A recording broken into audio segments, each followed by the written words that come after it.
How's it going, guys? So, one of the strategy games I'm really excited for is Dawn of War 4. And similar to the way that I read out the news posts for Broken Arrow, a game you know I love, and Warno, a game which I kind of like, but not as much as Broken Arrow, I figured I'd just start reading out the dev blogs for Dawn of War 4. It's a chance for me to learn about the game, because whenever I read these things out, I always get a lot of good comments. Okay, some of the comments are good, and they tell me things I've missed, things I don't understand, things I've not read out properly. So that's really good. And this is the first Warhammer Dawn of War 4 dev blog. As you can see, our very first Dawn of War 4 dev blog is live. So let's have a look. So yeah, first things first, there's going to be four factions. For those of you who don't know what Dawn of War is, it's kind of like Warno, except Warhammer 40k. Warhammer 40k, very briefly, it's the year 40,000, and humanity is spread across the stars, and they fight aliens and demons and stuff.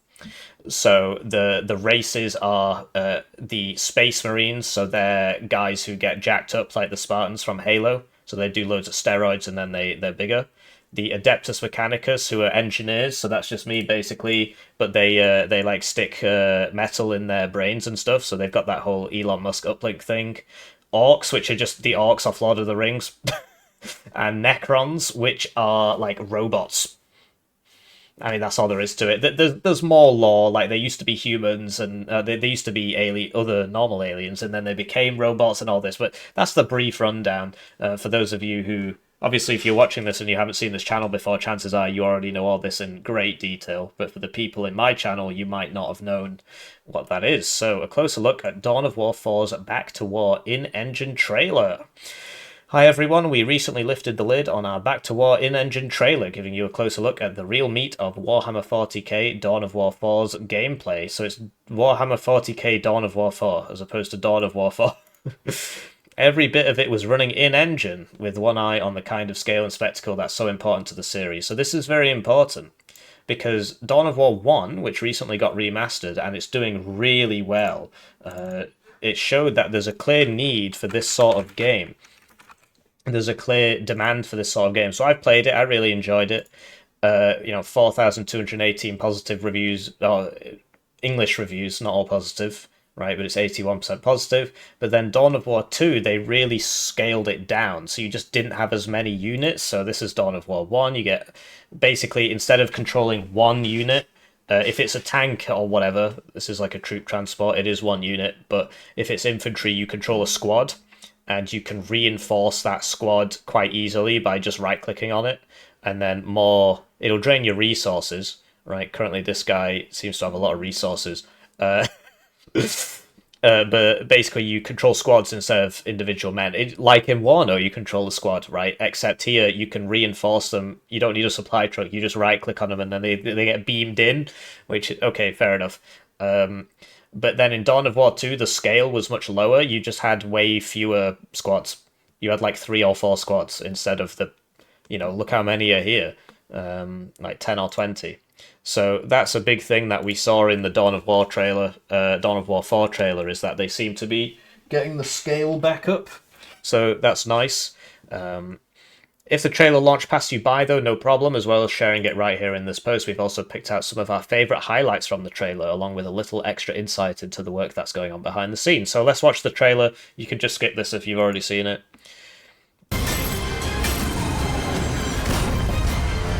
So, blimey, there's a lot of cuts here.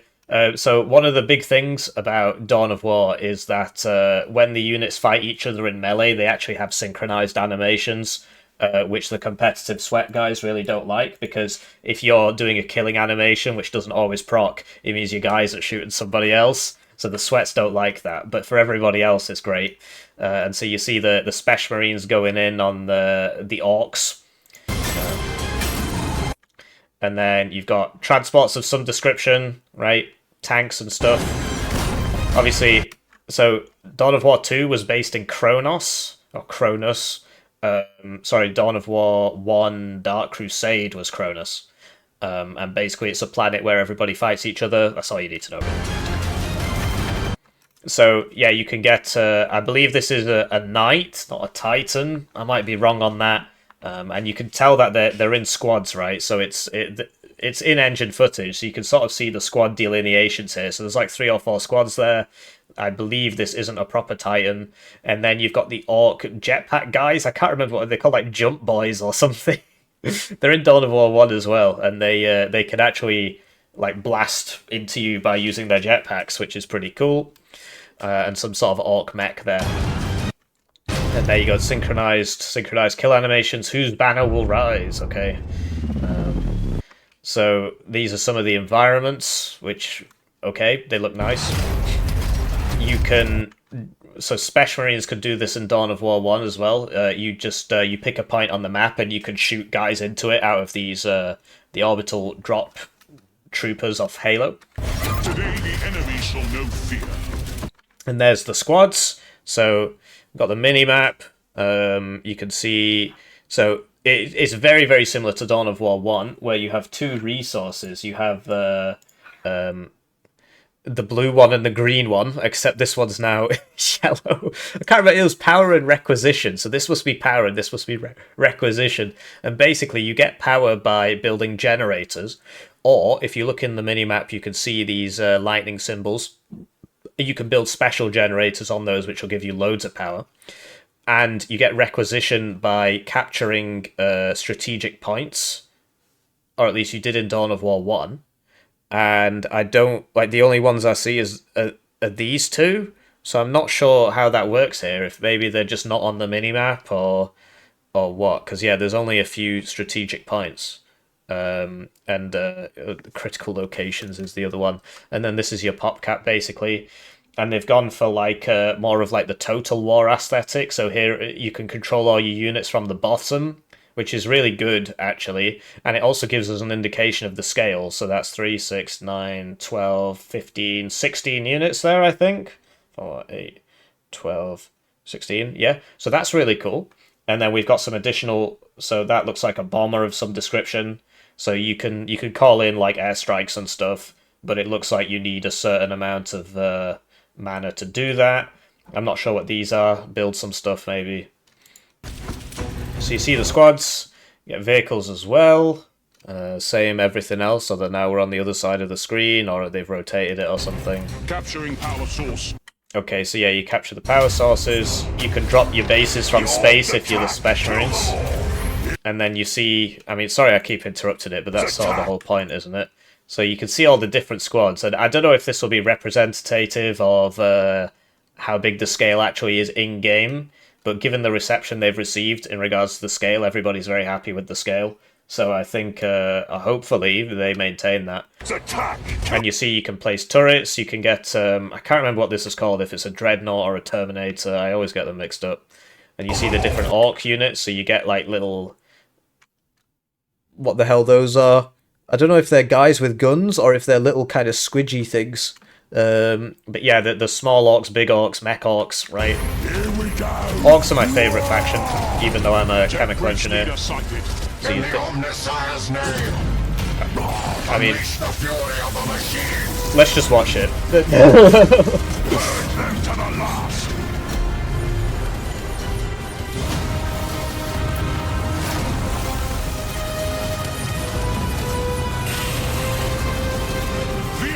Engaging. We shall know no fear. All shall die. So these are the Necrons, the robot guys. Withdraw. Fall back. Do not submit to defeat. Fight to the last.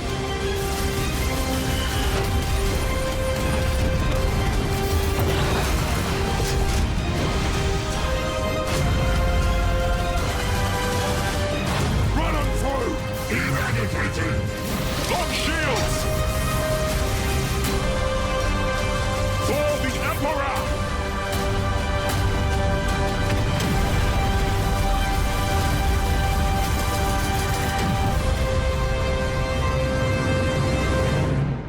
Yeah, I think it's pretty cool. It's been made by King Art Games, whose previous project was called Iron Harvest. And they're a German studio, so the German taxpayer is actually paying for this. If you look here, you can see with funding from the Federal Ministry of Research, Technology and Space, and that's the German flag there. So thank you, German taxpayers, for funding this game. Very happy to see that. It's published by Deep Silver, which is interesting. They tend not to do that many strategy games that I know of, but they did like Kingdom Come Deliverance 2, Dead Island, I think, a few indie games. So that's pretty cool. And yeah, Iron Harvest was their previous game, and this is down to mixed. I don't know if that's because of... but yeah, there just haven't been that many reviews recently, so it doesn't really matter, does it?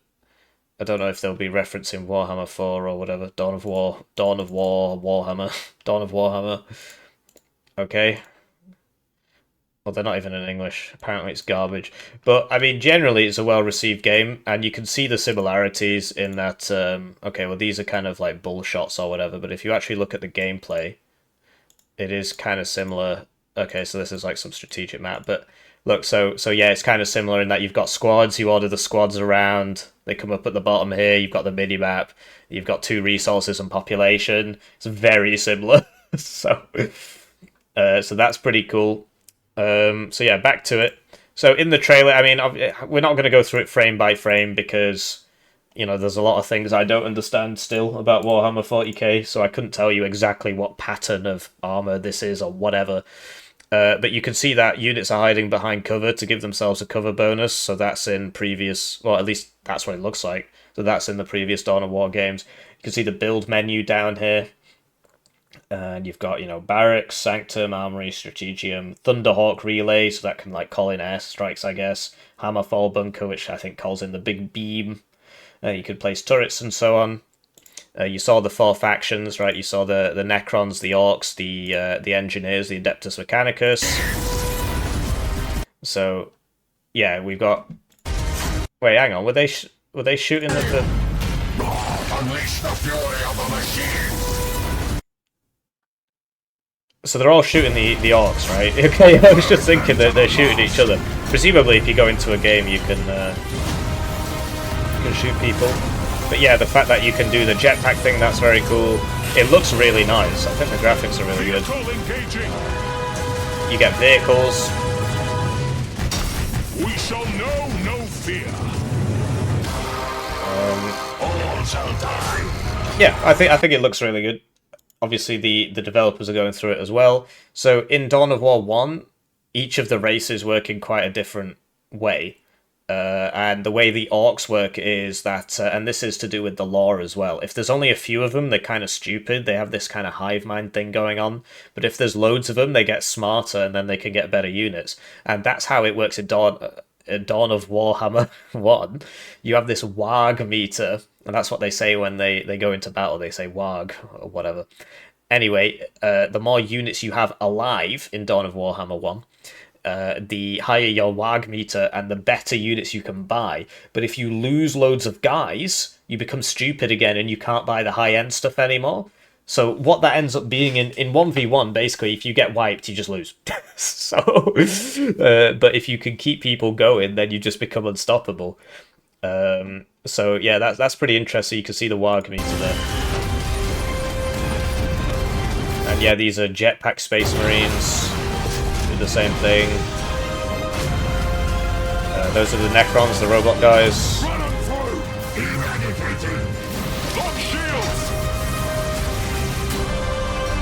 So, I mean, you've just seen that, right? So that's pretty cool. Now we'll read what they had to say about it. Bringing back base building in Dawn of War 4. Yeah, so in Dawn of War 3, which I didn't even bother playing, there was like basically no base building, which was very sad. And even in Dawn of War 2, in the single player, there wasn't really any base building. You would just drop on a planet with 4 squads and just order those 4 squads around. It was a real shame. I mean, it was still a good game, Dawn of Warhammer 2. But Dawn of Warhammer 1 is definitely the best one. But it has a lot. It's very clunky because it's so old. The game is super old. So if you look at Dawn of War, actually, I guess I probably won't be able to see it anymore because there's the anniversary edition and the definitive edition. But yeah, 2006. So first up, base building's coming back in a big way with Dawn of War 4. All 4 of the factions in the game have many different buildings at their disposal with fortification options such as the mighty Hammerfall Bunker. So try and zoom in a bit here. Am I in the way? That's all right. So, yeah, I mean, we saw this, right? You've got a base, you can build a base. In fact, the building system in Dawn of War 4 is very similar to that of the first game, so that's great news. That's what everybody wants, basically. As you construct your buildings, perform research, or upgrade those buildings, you'll unlock new units to deploy in battle. I mean, that's obviously. Naturally, the stronger those units are, the more power and influence they call it now, not requisition. The more power and influence you'll need to achieve in battle before you can field them. And let's get a closer look at our combat director. Uh, so, okay, we've got a deep dive or the combat director system coming to you in a future update, but we've completely overhauled Dawn of War's sync kill, so yeah, the synchronized kill things with the animation system to take full advantage of modern hardware.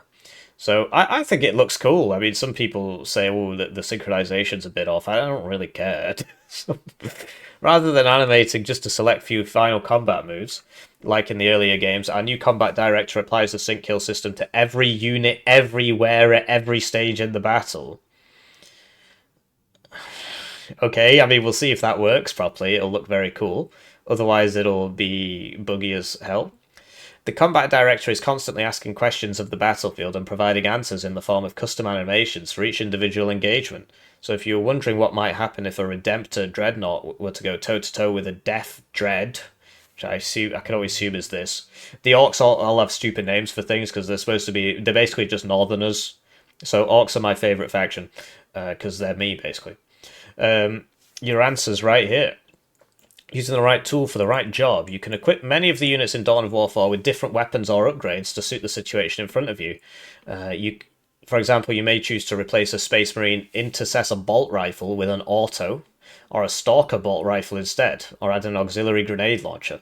So that's, I mean, they're three different rifles, so that's actually quite the level of customization. In Dawn of War 1, you can do that as well, but it's mainly you can just upgrade squads to like give them all grenade launchers or plasma guns or something. You can't choose between individual rifle types, so it'll be interesting to see if that actually matters in game, like how much that matters. Is it worth doing, that sort of thing? This flexibility provides a huge amount of tactical variation. Yeah, exactly. If you could choose 3 different rifles when it comes to dealing with the current threat. You can equip your Intercessor Sergeants with a Power Sword and Hand Flamer to fight groups. For example, while the Thunder Hammer and Plasma Pistol will prove more effective against heavier targets like vehicles. What? Oh, okay. You can equip with a Power Sword and Hand Flamer to fight groups, for example, while the Thunder Hammer... So you could get like a hammer to whack people, so that's something which is kind of weird. In 40k, there's a lot of like melee, which doesn't really make sense with how powerful guns are, but there's a lot of melee, but just because I guess it's cool. So yeah, you could get a Thunder Hammer, or you can get a Power Sword, which apparently the Thunder Hammer is better against vehicles and the Power Sword's against groups of infantry. But we'll see if that's done out of the game or within the game, because if I have to like individually equip my guys with Power Swords and then they die and then I have to do it again, that can get quite frustrating, most likely. Fine-tune your tactics with a multitude of units. We're launching Dawn of War 4 with a huge number of units, and this shot really showcases the strength and scale of the armies under your command. There are more than 100 different units and buildings in total, so that's what, 25 per faction, which isn't actually a massive amount if you think about it. And those units come in different variants as well as different weapon configurations too. Okay, so, because I thought they were counting Marines with Rifle 1, Marines with Rifle 2, Marines with Rifle 3 as 3 different ones, but they say, and those units come in different variants. So I guess it's 25 base units in a faction is pretty good. If you're the kind of player who wants to dig really deep into the fine detail of your tactical combat, we want to make sure you have all the weapons and war gear you need to bring your bloodiest Warhammer 40k strategies to life like never before. The battle-scarred biomes of Cronus. Our story takes place right across the planet Cronus, which is, yes, a Dawn of War 1 Black Crusade is based in Cronus, but it's like, you just get a map, and you just like, I attack here, and then you fight a tactical battle, and then you zoom out, and it's, I attack here. So I didn't find it particularly compelling, but most people think that's the best one in the series, so... Anyway. Which means we have many different biomes to explore. Whether you're fighting on a sun-scorched desert or up in the mountain highlands, each battlefield bears the scars of a world at endless war. So, yeah, you get snow and trees and stuff. I guess it's just like Earth, right? As you progress through the campaign, you'll begin to see different missions pop up across the many territories of the world map. Okay. And you may have to decide which mission to tackle. Some of these choices will have consequences too, so if you decide to defend the Manufactorum complex rather than the Hive City, for example, again, one may survive at the expense of another. So it sounds more like Dawn of War 2, if you've played that, where you do end up fighting across the same area a few times, but they kind of mix it up a bit. We'll see. A spectacular display of destructive power, creating a sense of awe and spectacle is incredibly important to us, and so we've created a dedicated destruction system that brings each battlefield to life like never before. Any buildings you create will collapse in style once sufficiently damaged, while even scenic elements such as structures and vehicle wrecks can be transformed into rubble by errant fire. So there's a degree of destruction in the map, which is pretty cool. Think of a Gorkanaut shooting a barrage of rockets. So yeah, like I said, the orcs, they are retarded. Yes, there are a lot of rockets, but these are orc rockets. Not all of them will hit them. So yeah, some more killing there. So that's one of the main characters, Space Marines who walk around without their helmets on. He must be a main character. This system we built makes every battlefield feel unique and dynamic, and gives every landscape a real sense of having been scarred by the events of the latest skirmish. We hope you've enjoyed this closer look behind the scenes of our latest trailer. We'll have more developer blogs for you in the weeks and months between now and the 2026 launch of Dawn of War 4. But when? If it's the end of 2026, it's literally going to be a year. In the meantime, make sure to add the game to your wishlist if you haven't already done so. And they're King Art Games. So, they're not paying me, right? But I just wanted to check out the Steam page. But do let me know what you think. I mean, do you wish that you hadn't watched this video, right? I mean, it says 70 campaign missions, which is pretty cool. John French is, wasn't he the guy from World War What? Yeah, he was. He was the first Earl of Ypres. Oh dear. Blimey, that's an unfortunate name. He got relieved and he was replaced by Haig, right? And he just kept, he got, he kept retreating. And they had to send somebody to go tell him, stop retreating. You need to fight with the French as opposed to running away and letting them do all the fighting. Anyway, I'm sure he's also a different person here, right? So yeah, 70 missions, but some of them will be like defend the outpost or something, I suppose. Command each faction through its own campaign. That's actually really cool. So in Dawn of War 2, it's just one campaign. In Dawn of War 1, there's a bit of variation, but in the one where you're on Kronos, all you do is you just pick a faction and then you just play battles on the map, and then if you play all the battles, you win. Like, there's not actually that much story there, but this is very cool. Own dedicated campaign. And yeah, the sync kill system, we'll have to see it in action basically to see if it's buggy as hell or if it works properly, because it does sound kind of complicated. And 1v1 multiplayer, very, very important. 2v2 and 3v3 for the casuals, right? And so, yeah, I think that's really cool. Do let me know what you think. Do you want me to cover the next one when it comes out? Do you think this is a waste of time? And I'll see you around.